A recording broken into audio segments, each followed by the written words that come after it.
Sejak tahun 2007, Cinta Laura telah terjun ke industri hiburan tanah air sebagai artis papan atas. Nama Cinta Laura terus melejit sukses sebagai aktris dan penyanyi. Cinta Laura bahkan memiliki beberapa lagu yang cukup fenomenal. Tak hanya itu saja, Cinta Laura makin mencuri perhatian publik karena kehebatannya di dunia akademik.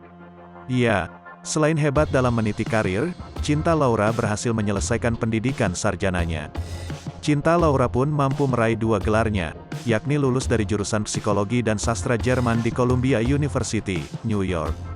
Namun sayang, baru-baru ini kesibukan Cinta Laura membuat tubuhnya jatuh sakit.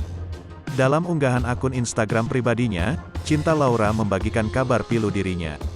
Cinta Laura tampak pucat pasi dengan wajah tanpa makeup dan rambut yang tergerai panjang. Cinta terlihat menyender pada kasur rumah sakit yang ditegakkan.